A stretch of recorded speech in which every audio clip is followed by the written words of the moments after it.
Antes de iniciar esta ceremonia, les solicito por favor a todos los asistentes que puedan apagar sus teléfonos celulares, alarmas y otros mecanismos que pudieran perturbar el desarrollo de esta instancia.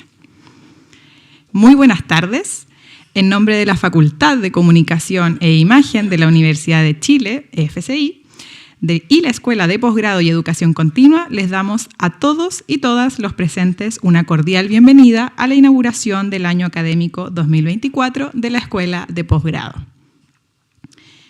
En representación de la decana de la Facultad de Comunicación e Imagen, profesora Loreto Rebolledo, preside esta ceremonia el profesor Claudio Salinas Muñoz, director de la Escuela de Posgrado y Educación Continua y coordinador académico saliente del Magíster en Comunicación Política. La profesora Rebolledo se vio en la obligación de ausentarse de esta instancia por dificultades de salud. Igualmente, nuestra decana les envía una afectuosa bienvenida y sus mejores deseos para este año académico 2024. Acompañan en esta ceremonia a nuestro director de posgrado, Valentina Letelier, coordinadora de la Unidad de Estudiantes y Graduados y Graduadas de Posgrado del Departamento de Posgrado y Postítulo de nuestra universidad. Saludamos muy especialmente a los coordinadores y coordinadoras académicas de nuestros programas que imparte la FCI y a nuestros coordinadores académicos de diplomados y educación continua. Igualmente, hacemos extensivo este saludo a profesoras y profesores asistentes y muy especialmente a nuestros estudiantes. Para iniciar esta ceremonia, invitamos al director de la Escuela de Posgrado, profesor Claudio Salinas, quien dirigirá a ustedes unas palabras de bienvenida.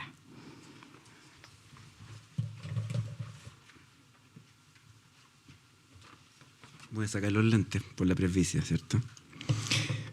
Bueno, quiero saludar también, aquí está el director de la Escuela de Periodismo, José Piguel Labrín.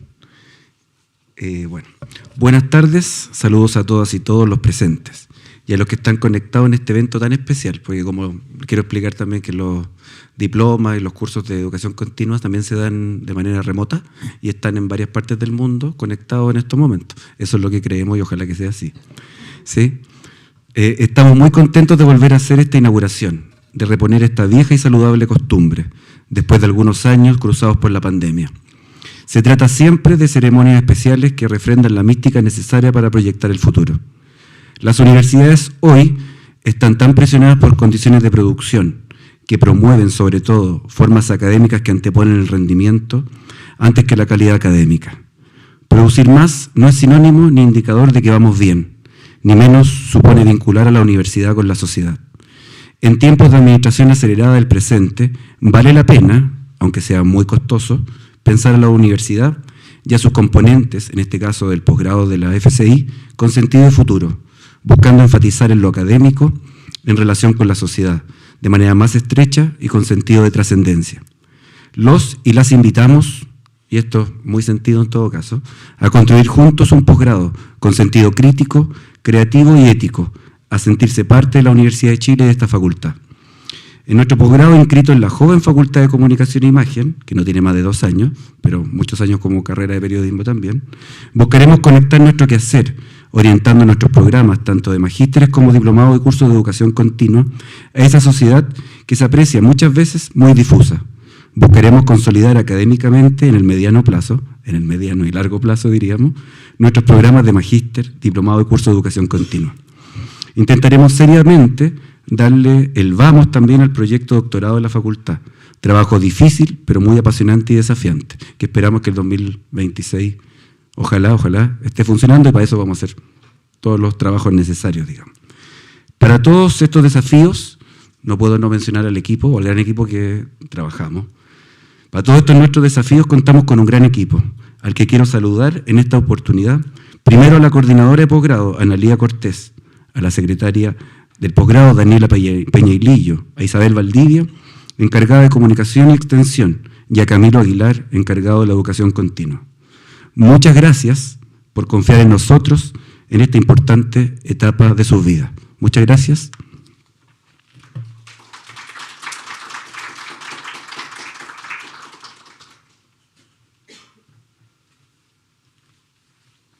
Muchas gracias, profesor Salinas, por sus palabras de bienvenida. A continuación nos complace presentar a la académica Alejandra Castillo, doctora en Filosofía, mención en Filosofía Política de la Universidad de Chile.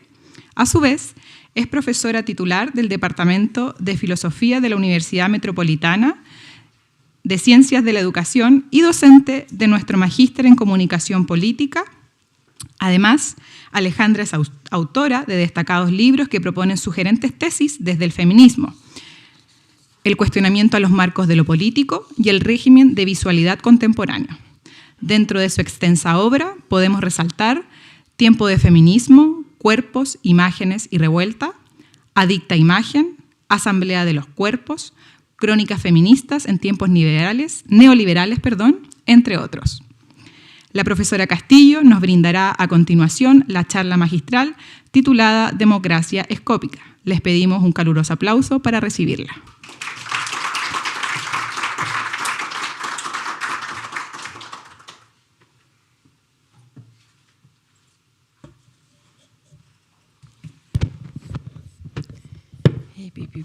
¿Se escucha bien? Sí.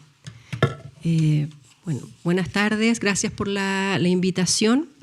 Me es muy grato estar aquí en esta ocasión debido a mi relación de larga data con el programa de Magíster en Comunicación Política, donde de alguna manera hemos trabajado en conjunto con las y los estudiantes estos temas vinculados a política e imagen, ¿no? De qué manera la política y la comunicación se entiende en esta relación con y en las imágenes, ¿no? Y no solo aquello, sino que constituye un orden de subjetividad, una práctica que involucra la corporalidad de los sujetos.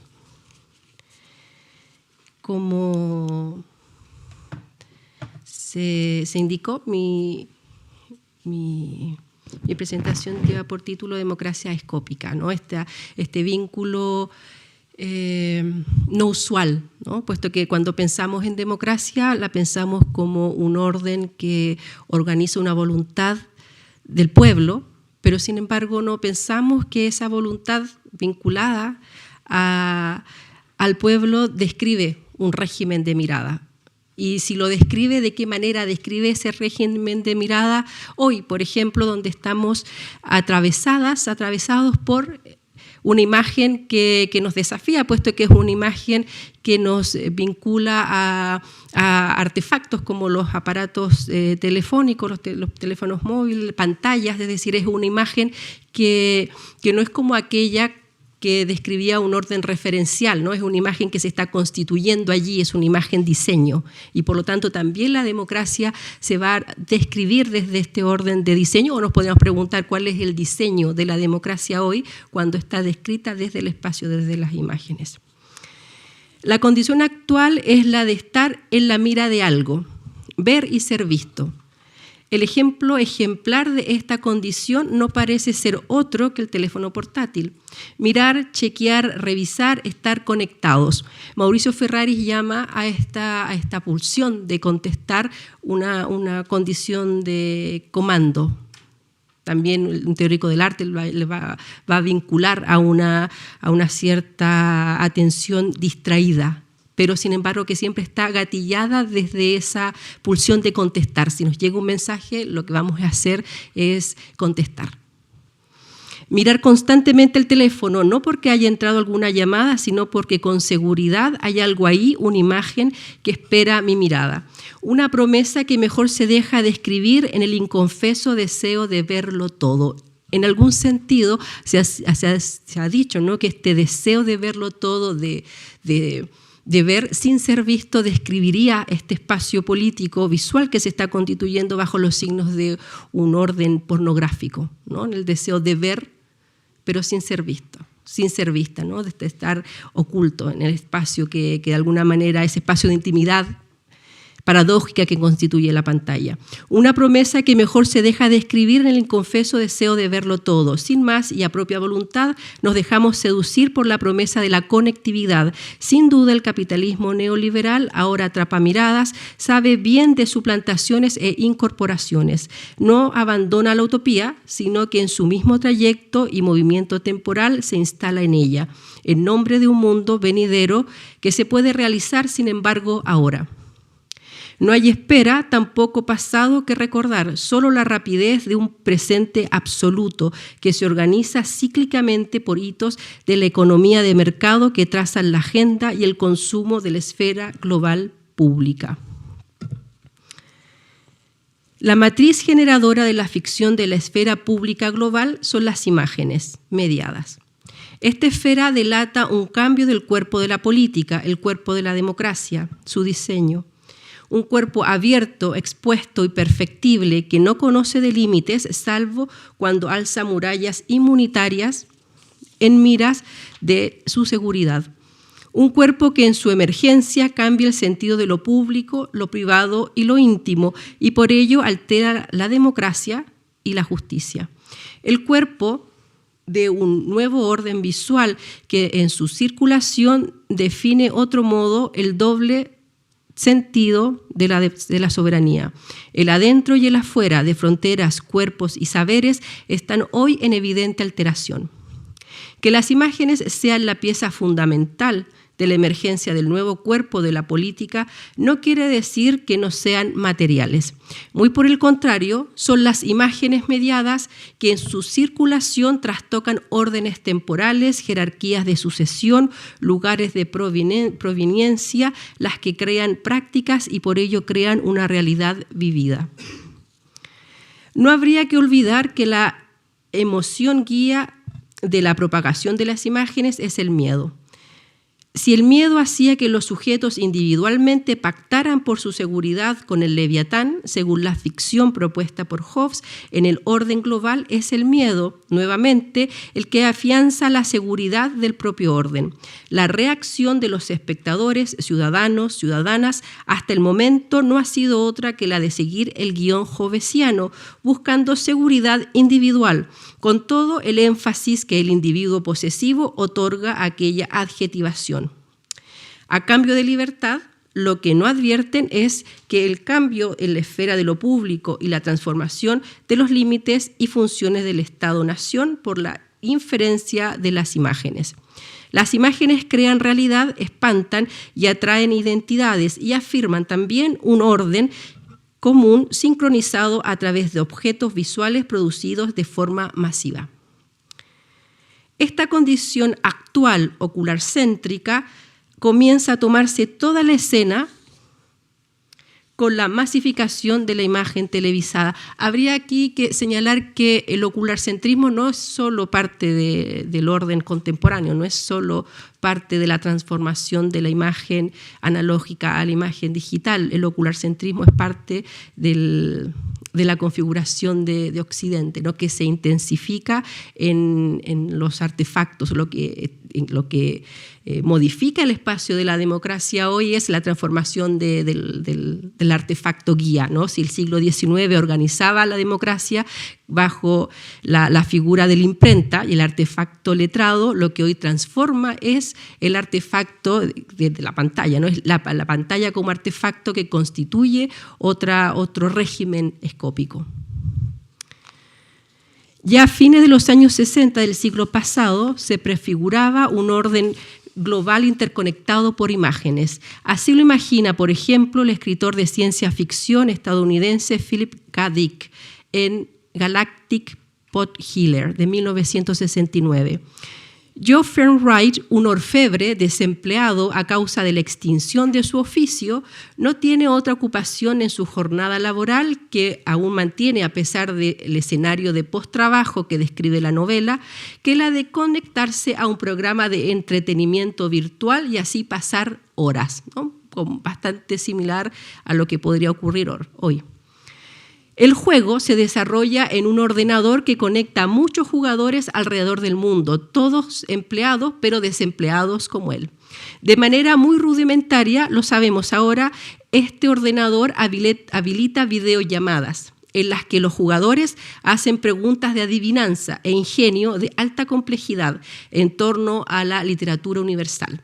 Philip K. Dick no logra imaginar en esta novela, al menos, el poder de la imagen en desmedro de la lectura, pero sin duda avanza en la dirección correcta cuando narra la condición actual mediada por pantallas y ordenadores, un incipiente dispositivo visual de conectividad mundial.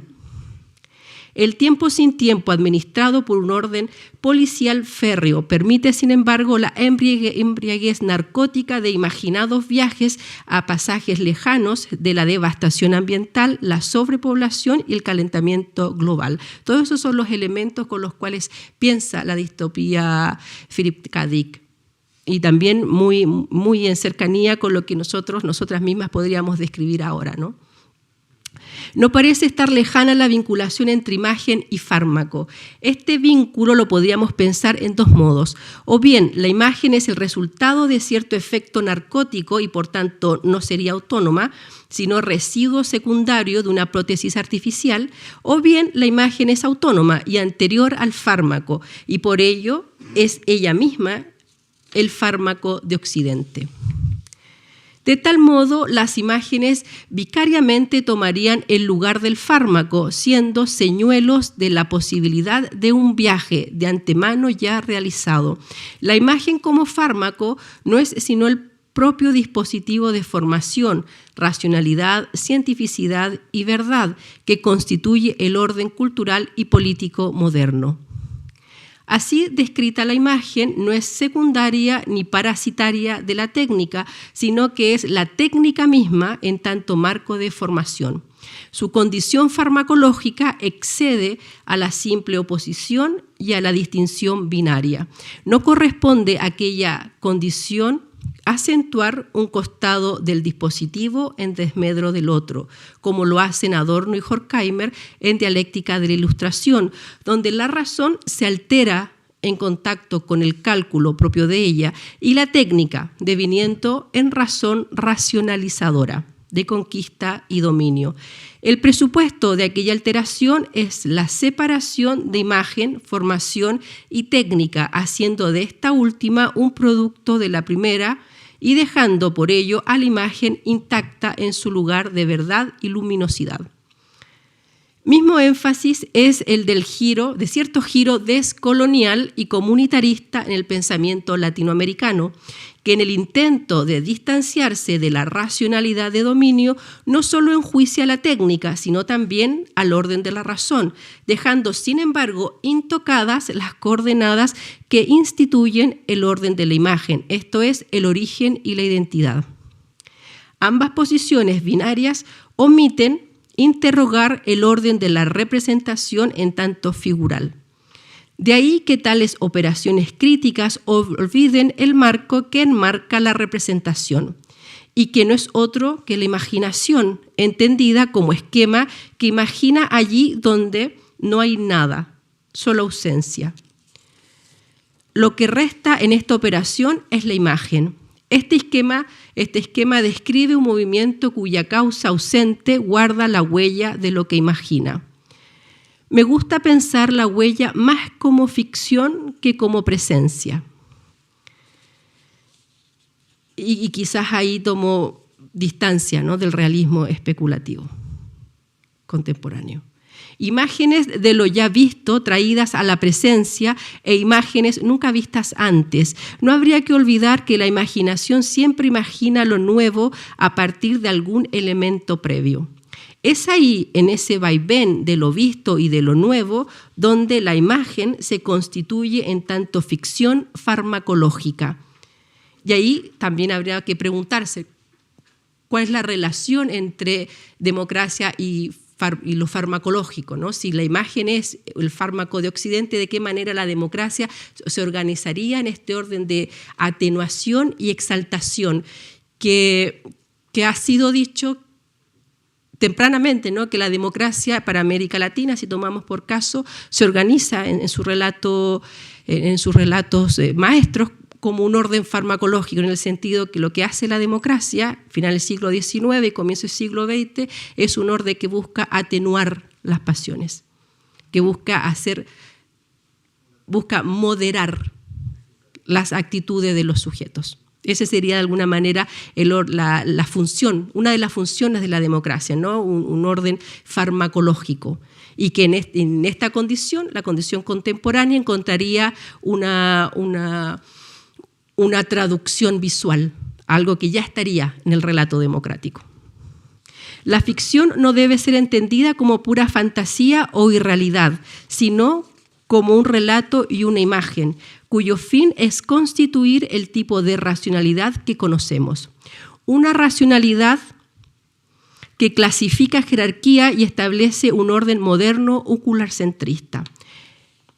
Entre las principales implicancias de este orden se pueden señalar la vinculación entre verdad, idea, claridad y estabilidad, y la jerarquización y valorización de cuerpos y sexos. Esta ficción, por tanto, es un marco que proyecta las coordenadas que establecen diferencias agonales, posicionales, discursivas, relaciones y jerarquías nuevas. Por lo tanto, el ocularcentrismo no es simplemente el hecho de ver, sino son el conjunto de coordenadas que organizan la mirada, ¿no? Y estas coordenadas son aquellas, ¿no?, las que se establecen desde el orden de la verdad, la identidad, la claridad y la estabilidad. Es debido a ello que es posible decir que dicho esquema no es una forma de anterioridad original y constitutiva, como el giro descolonial, sino que ésta siempre se encuentra enmarcada por un orden ficcional, secundario y técnico. El calce de la metáfora de la anterioridad con las formas del dominio no solo proporciona una imagen, sino que más bien genera una adicta imagen. Esta perversión sintáctica busca poner de manifiesto lo que enmarca. Es ahí donde la imagen adquiere una vocación de dominio que se expresa en el desarrollo de una racionalidad incluyente, excluyente y anestésica. No deberíamos olvidar en este punto que la ficción también altera. He ahí por qué la imagen puede ser descrita como un fármaco, lo que de la imagen violenta y excluye enferma, lo que en ella altera cura.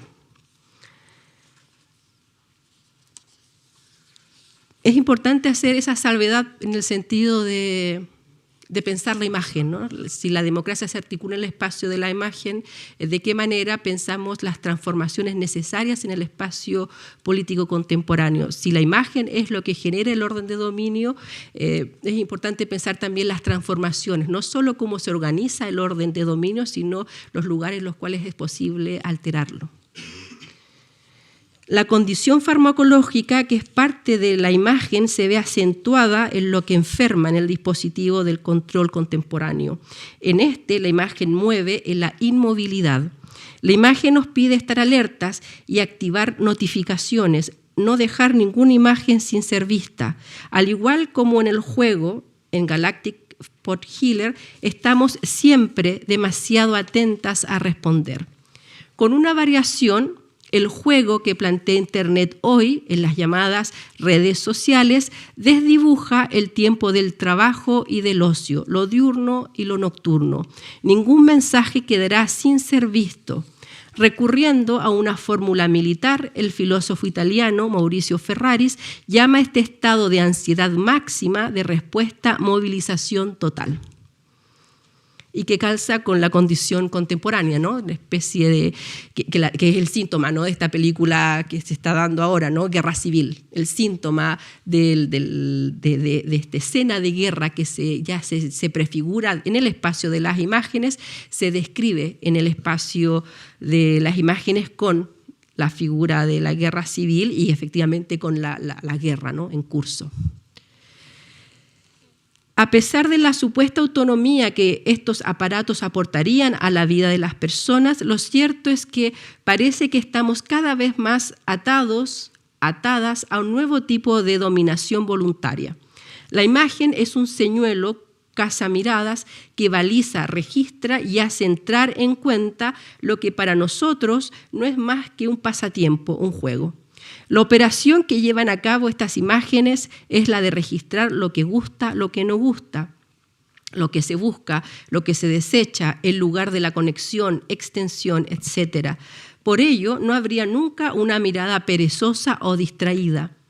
Toda mirada es una que hace girar el engranaje de este orden de dominio en que no se distingue entre trabajo y no trabajo, puesto que todas las miradas movilizadas trabajan en un tiempo de postrabajo, ¿no? Lo que es más paradójico. Para Baudelaire, la embriaguez es un trabajo, así nos lo recuerda a Vital Ronell en Crackworth. Eso mismo se podría decir de la imagen, alterando la escritura de paraísos artificiales con un fármaco no previsto por Baudelaire, podríamos decir que la imagen embriaga, estimula y anestesia. Ten imágenes y tendrás felicidad, embriaguez. Míralas sin temor porque no matan, tal vez tu voluntad quede disminuida. Tu personalidad se exagerará, sentirás más vivamente el ambiente y sus circunstancias a todo color. El júbilo, la tristeza, la angustia se sentirá en exceso. No realices ninguna tarea más que la de mirar. La imagen es inadecuada para la acción. De tanto mirar comienzan las alucinaciones. Lo que es verdad, ¿no? Están toda la noche con el teléfono, la alucinación, como lo preveía Baudelaire, ¿no? Ocurre. Los objetos exteriores adquieren apariencias monstruosas. Lo común adquiere formas desconocidas. No te muevas, no salgas, no te asocies, mantente sola. La imagen se deforma, se transforma. Mientras estás en la pantalla, el tiempo ha pasado, no sabes cuánto, 1 minuto o más. O quizás la eternidad ha durado 1 minuto. Las proporciones del tiempo y la existencia son desbaratadas por la multitud innumerable y por la intensidad de las imágenes y sensaciones.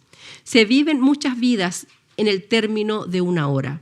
Así ocurre con las imágenes, así ocurre también con el hachís. La imagen vuelve borrosas las coordenadas de lo habitual: interior, exterior, verdad, fantasía, trabajo u ocio. Cabría decir que este trabajo de la mirada lúdica no lo es solo en el cada vez más amplio terreno del marketing y de las ventas, sino que se ha vuelto decisivo en el terreno de la política y el control social. Más ahora pensemos con el problema de las imágenes y la inteligencia artificial, ¿no? ¿Cuántas de las imágenes que vemos en las redes sociales, en Internet, son, comillas, reales? O son simplemente creadas por inteligencia artificial y que no somos capaces de detectar si son reales o falsas. Cada mirada, cada información que entregamos a las redes sociales, por banal o superflua que nos parezca, constituye de inmediato un archivo.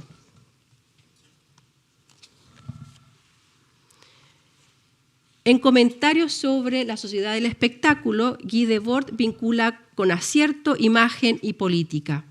En estos comentarios sostiene que el orden de dominio actual es visual y global, y su característica principal es lo espectacular integrado.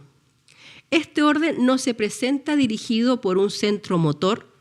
Conviven en sí diversos y difusos registros doctrinarios y de pensamientos. No teme a la contradicción, su influencia nunca fue tan masiva y su objetivo final no busca solo modelar conductas, sino que volver verosímil la información visual que presenta, cualquiera sea esta.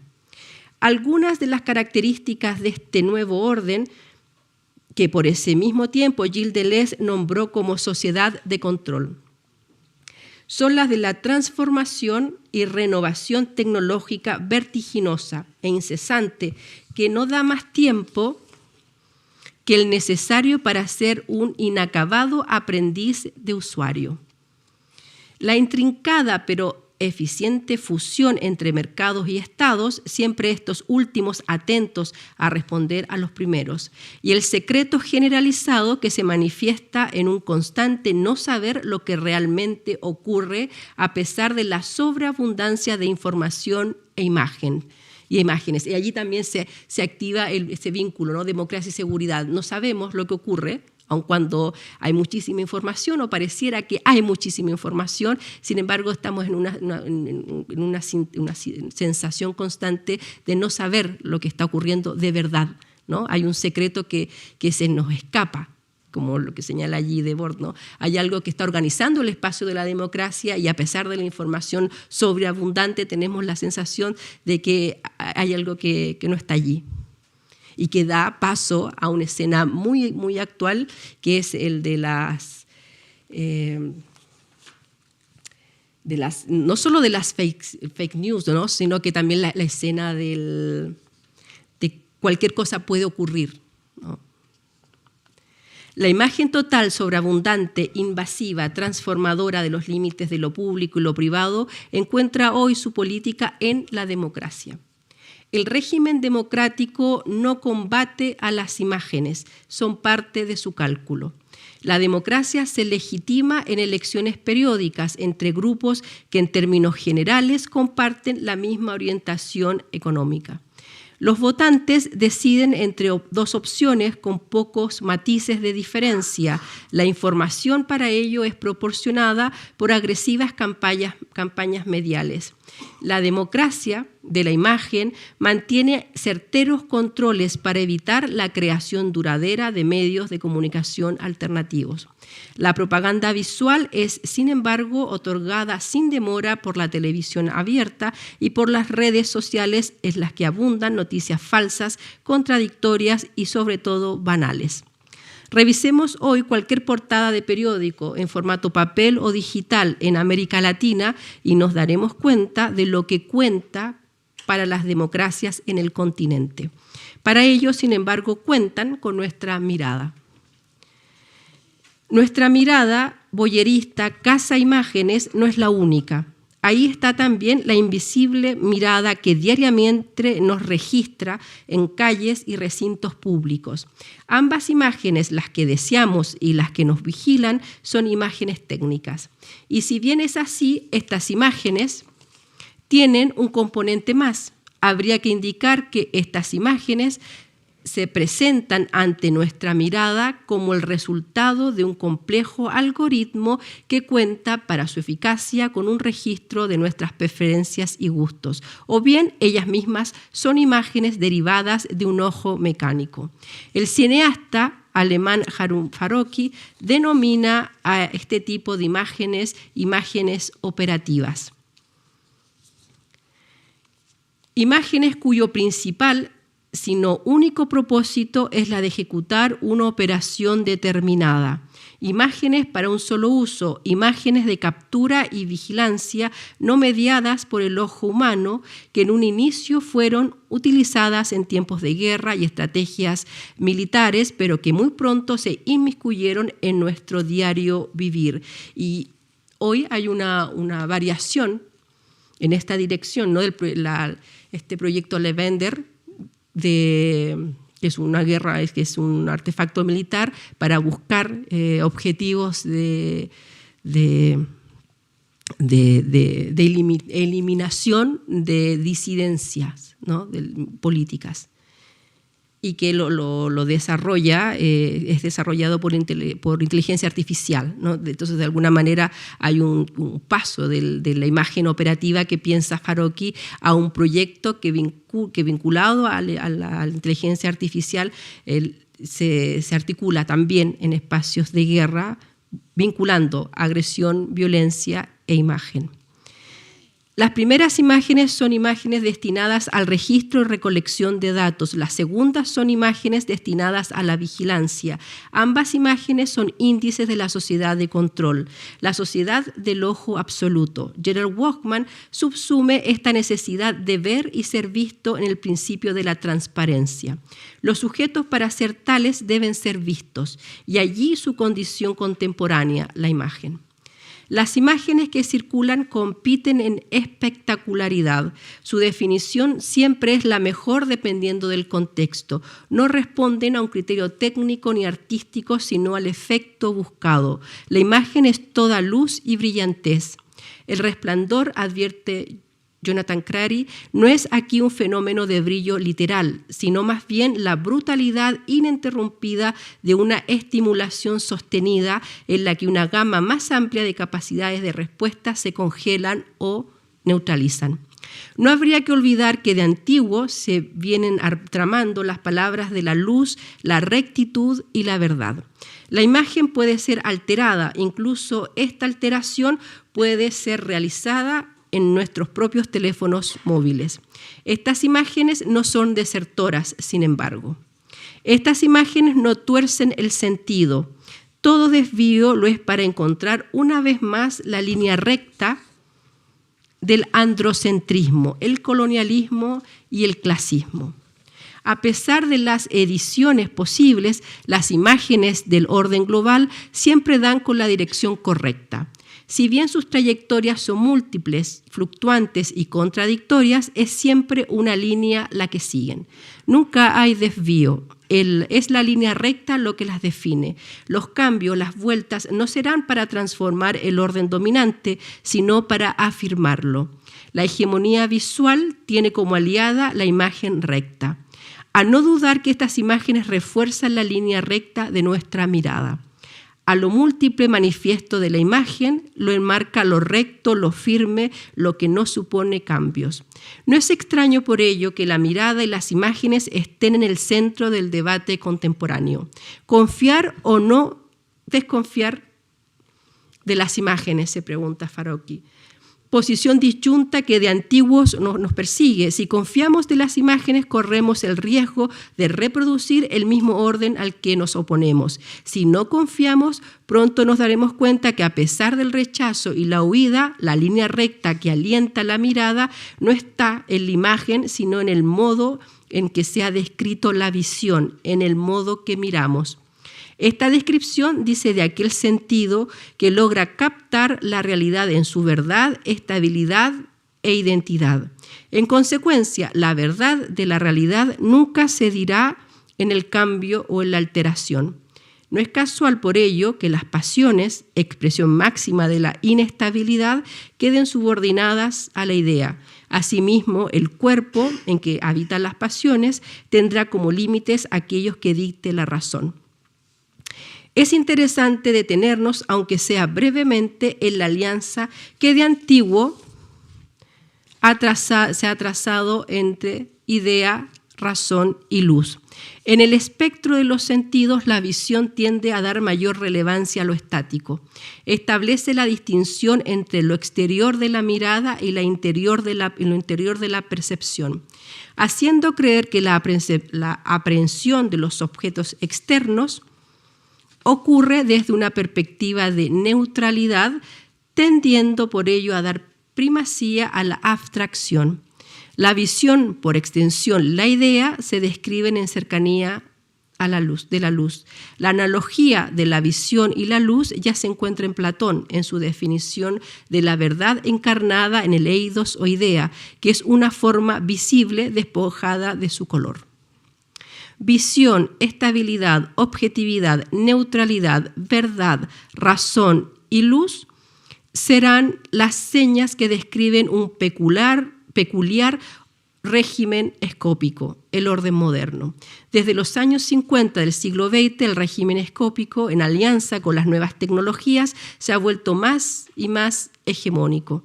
Extremando lo que aquella hegemonía afirma, Jameson indica que la imagen es la mercancía del presente y por eso es vano esperar de ella una negación de la lógica de la producción de mercancías. Pensar la política, pensar la democracia en vistas de su transformación implica pensar la imagen en lo que altera, entendiendo que la técnica que ella aporta es más que el aparato y formato de reproducción, es el propio orden de formación moderno teletecnológicamente acentuado. Desconfiar de la imagen operativa recta es optar es trabajar en el desvío, la opacidad y la oblicuidad de las imágenes, cuya producción obedece siempre a una intención política de alteración. Para ello es necesario volver visible el cuerpo que constituye a la imagen y el esquema visual que la enmarca. Cabe indicar que esta vuelta al cuerpo no quiere decir volver a lo natural y al resplandor de la carne, implica por el contrario hacer visible la ficción que lo narra y la posibilidad de su alteración. Gracias.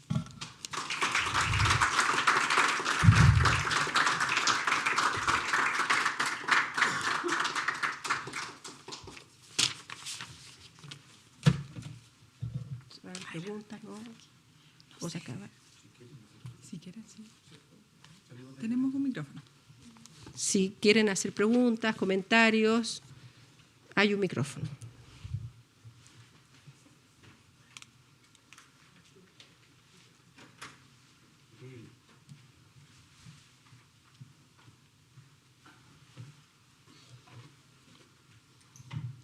Muchas gracias por tu clase. Muy interesante, muy pertinente y creo que es muy pertinente también para la inauguración del año académico de nuestros magíster. A mí me surge una pregunta en lo que habla, bueno, pienso que personalmente que la imagen artística es una imagen que es ambigua, que se interpreta.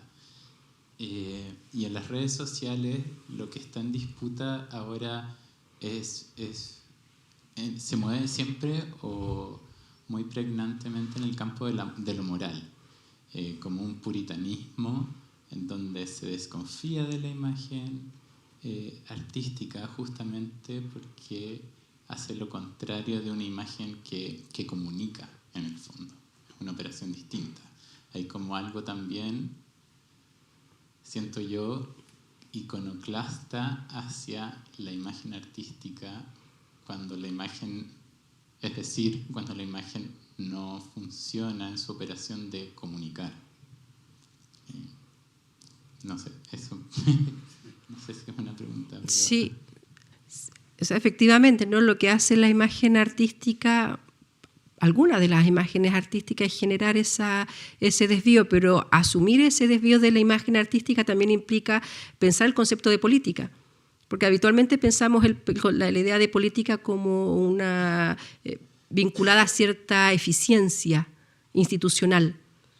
Y sin embargo las imágenes artísticas se describen en un espacio de la ineficiencia, ¿no? Y entonces, de alguna manera, tomar cuenta de esas alteraciones de las imágenes artísticas o de la performance o de lo que ocurre en el campo de la imagen en el arte implica transformar nuestro concepto de política, ¿no? En el sentido, si la política hoy se organiza desde las imágenes, necesitamos complejizar el concepto de política, más allá de la simple eficiencia electoral.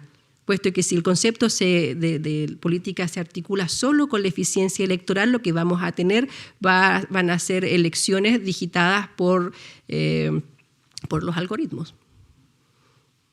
Y los algoritmos más bien se describen desde el orden de la linealidad más que de la alteración y la transformación. ¿Alguna otra pregunta, comentario?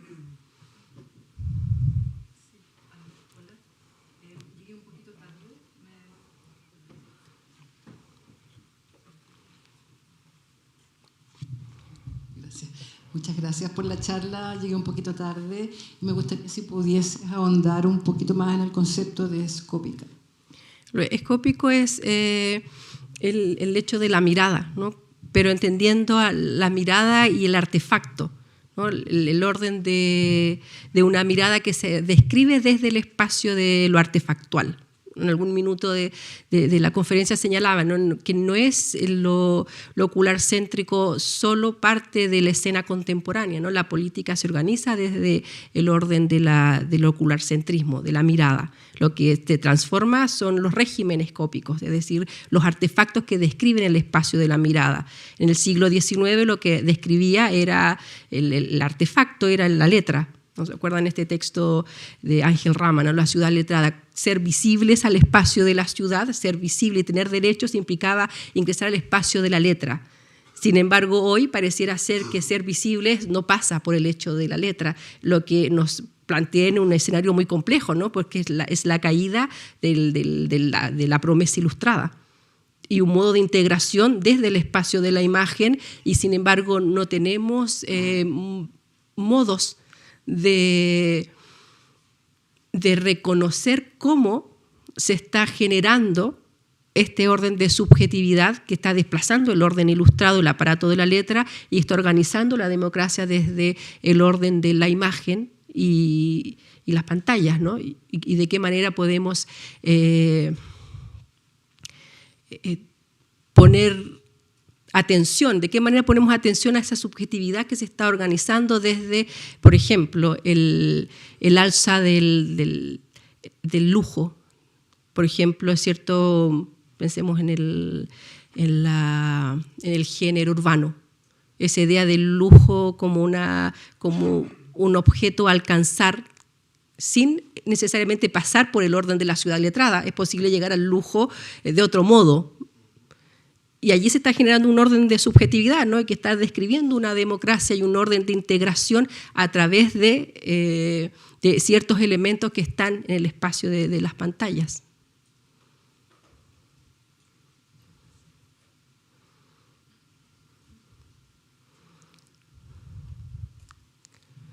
¿Aló?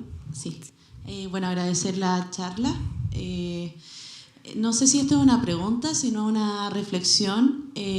Si bien en tiempos anteriores podíamos establecer, como usted lo mencionó, una promesa ilustrada y que ahora se ha trasladado a la imagen, ¿cómo esto puede afectar, ya que también está involucrada en la reflexión los algoritmos? Y si bien antes podíamos, no sé si la palabra es clasificar, pero podíamos segmentar de alguna forma la llegada de ese mensaje, entendiendo la clase social de la persona que leía el mensaje.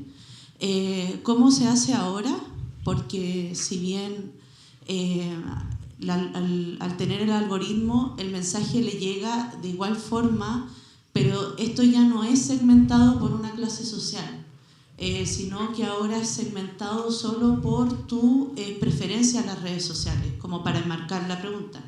Entonces, ¿cómo nosotros podemos tener o más bien, si hay una reflexión, me imagino que esta charla es muy cortita para poder abordar un tema tan grande como ese, pero si también hay esa búsqueda de cómo entender también la segmentación a través de los algoritmos y de lo que se comunica en las redes sociales, y si ahora esto tiene como una perspectiva de clase social o de segmentación socioeconómica, o al final a todos nos llega el mensaje y nosotros lo podemos interpretar en base a la cultura que tenemos, en base a las injusticias, justicias que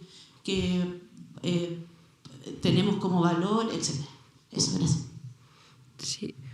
Bueno, comenzando desde lo último que señalas, ¿no? Que es de cada quien se enfrenta individualmente con la imagen, en un contexto de decline del discurso ilustrado, de sus coordenadas, ¿no? El orden de la verdad, el orden de la estabilidad. Entonces, ocurre aquello, por un lado, y por otro lado está cada quien recepciona de la manera en que puede recepcionar una imagen, lo que da escena a aquello de la conspiración, ¿no? Hoy estamos en una escena donde todo parece ser real para alguien. Cualquier información para alguien puede ser real. Lo que es muy complejo, ¿no? ¿Cómo establecemos un orden en común donde por un lado hay un decline de ese diseño de la democracia que describía derechos y un ingreso paulatino a través de un discurso ilustrado, cuando hoy la democracia se organiza desde el espacio de las imágenes, la pseudo-igualdad de las imágenes, donde cada quien cree lo que quiere en relación a las imágenes? Y por otro lado, lo que tú también señalabas, ¿no? Hay una segmentación, hay una estratificación, pareciera ser que hay un sentido bien asentado de que el discurso ilustrado no cumple lo que prometía, la inclusión real de derechos. Y de cuando en cuando hay estudios que señalan que nacer en una élite implica tener derechos, ¿no? Tener derechos y tener una visibilidad independiente del esfuerzo que se ponga en aquello. Y sin embargo, no nacer en esas élites implica muy probablemente no ingresar a ese espacio de la luminosidad que prometía el espacio ilustrado. Entonces, frente a esa connotación,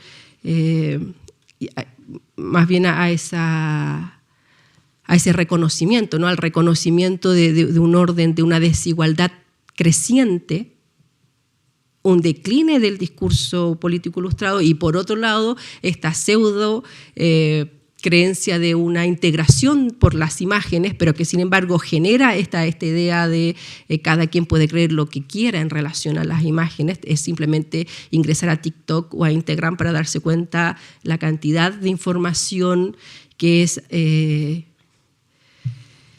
reñida, ¿no? con lo que predicaba el orden moderno ilustrado, ¿no? El reptiliano, etcétera, ¿no? De cosas que uno dice, bueno, pero eso puede ser así. Hay alguien que cree que efectivamente es así. Y no pocos, muchos, ¿no? Y entonces que nos hace no solamente pensar democracia escópica, sino que la democracia y la conspiración, cómo la conspiración está minando cualquier base sobre la que podemos establecer un orden de verdad mínimo. Y por otro lado también sabemos que el orden ocular-centrismo es verdad, estabilidad y visibilidad, que describe el orden androcéntrico. También sabemos que si terminamos simplemente defendiendo el orden moderno, ilustrado, androcéntrico, estamos defendiendo un orden de injusticia.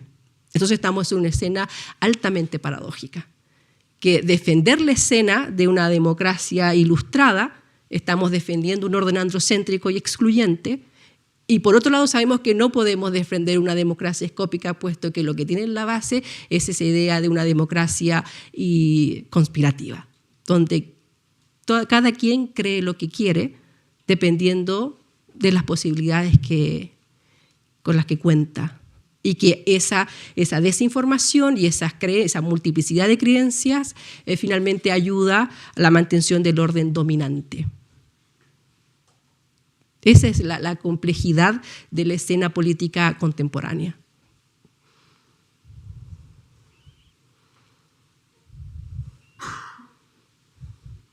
La última pregunta y terminamos. ¿Está prendido?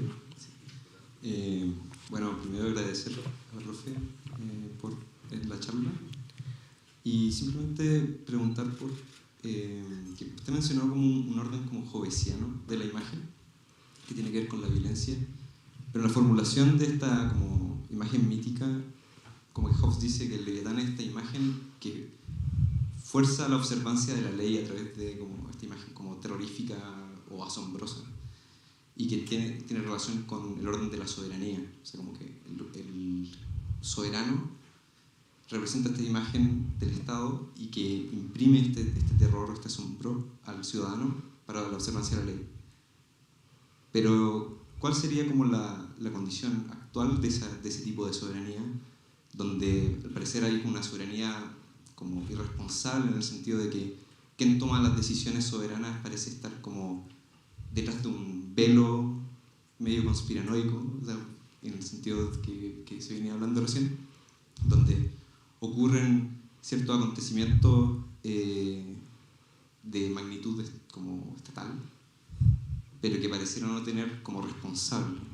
Entonces, un poco así es que podría como hablar de esa relación entre imagen, soberanía y lo ominoso de la conspiración.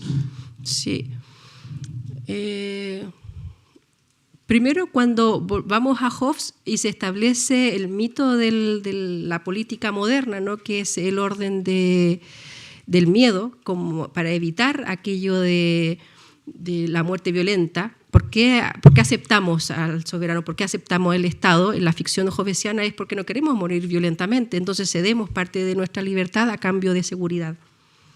Allí no hay tampoco es una ficción, no es que efectivamente todos deciden, no es una ficción que habilita la política liberal. Al igual hoy, ¿no? Podríamos pensar que la escena contemporánea habilita un orden neo-hobbesiano cuando los sujetos en una zona, ¿no? Aceptan las condiciones de la entrega de sus datos en las distintas plataformas. Siempre hay un contrato. Eso es lo que organiza el orden de la política liberal. Es un orden contractual donde el sujeto en ese contrato, en esa ficción, entrega algo a cambio de algo. Entrego algo de mi libertad a cambio de seguridad. Hoy la pregunta es, cada quien está haciendo aquello, ¿no? Está realizando un contrato donde está entregando algo, datos. No solo datos, sino también parte de su cotidianidad, ¿no? Es lo que está entregando. Firmo, digo, sí, yo quiero esto. No sé lo que firmo. Igual que no existía la figura, ahora es más figural, ¿no? Que en Hobbes. En Hobbes no es que se firmaba, ahora efectivamente firmamos. O decimos sí, quiero Gmail, quiero WhatsApp, quiero etcétera, ¿no? Y aparece un contrato extenso que no se lee y nos dice sí, quiero aquello, ¿no? Entonces estamos en una escena neo-hobbesiana donde entregamos nuestra vida, ¿no? Eso es lo que estamos entregando, nuestra vida, nuestro espacio cotidiano a plataformas. Lo que va a constituir es lo que conversamos antes de la conferencia, ¿no? Es un archivo cotidiano, minucioso de la vida de los sujetos en una época determinada, que implica el traspaso, ¿no? del orden de la guarda de esos datos. Ya no es la biblioteca, sino que son grandes corporaciones que son dueños de este pedazo de vida, ¿no? que son lo que hemos ido nosotras entregando en este contrato, que cada vez que ingresamos a las plataformas estamos aceptando las condiciones. ¿Quién va a utilizar aquellos datos? ¿Para qué archivo, qué orden se está constituyendo? Es lo que está en curso, ¿no? Y ya no es el orden del Estado-Nación, sino que es un orden vinculado a una esfera pública global, donde nos constituimos, donde organizamos nuestra afirmación y donde se está constituyendo, ¿no? Un espacio de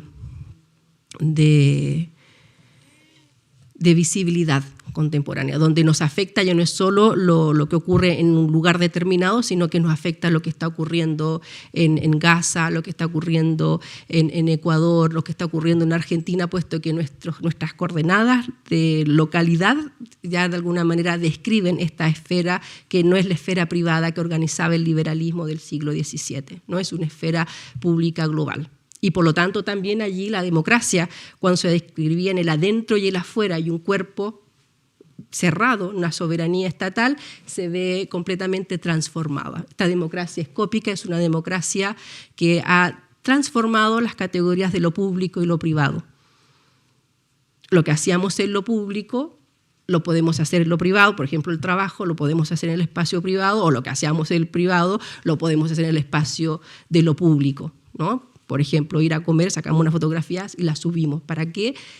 Esa es la pregunta, ¿no? ¿Qué se constituye allí en ese gesto de mostrarlo todo? ¿Y qué implica, ¿no? La democracia, cuando lo que la está describiendo es la voluntad de los sujetos de ver y verlo todo y verse en el espacio de las imágenes.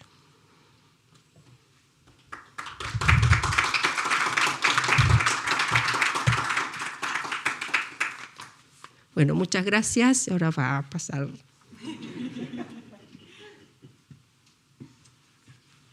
Muchas gracias, profesora, por exponernos sus sugerentes planteamientos en esta charla magistral. Igualmente, les agradezco en nombre de la Facultad de Comunicación e Imagen, de la Escuela de Posgrado y Educación Continua y de toda su comunidad educativa, por acompañarnos, por haberse hecho el tiempo de acudir a esta ceremonia, que para nosotros es muy significativa, pues es retomar este tipo de instancias para con nuestro estudiantado. Para ir cerrando, tengo el agrado de informarles que les estaremos convocando próximamente para nuevas actividades, como lo son una jornada breve de inducción en donde conocerán los servicios y beneficios a los que tienen acceso como estudiantes y estudiantas. Y también los convocaremos próximamente a participar de las elecciones del Consejo de la Escuela de Posgrado, las cuales se llevarán a cabo por primera vez este año. En esta instancia, nuestros estudiantes de magísteres designarán a un representante estudiantil para que conforme parte del Consejo de la Escuela de Posgrado. Por ello, los insto a que puedan seguirnos en nuestras redes sociales de posgrado, mantenerse actualizados sobre las próximas convocatorias y actividades que estaremos preparando para ustedes. Esperando que hayan disfrutado de esta bienvenida, les deseamos a nombre de la Escuela de Posgrado a todos nuestras y nuestras estudiantes que se embarcan con nosotros este 2024, que tengan un excelente año académico. Por último, los quiero molestar para que se aproximen al escenario y poder tomar una fotografía y dejar registro de esta instancia que retoma la escuela. Muchas gracias.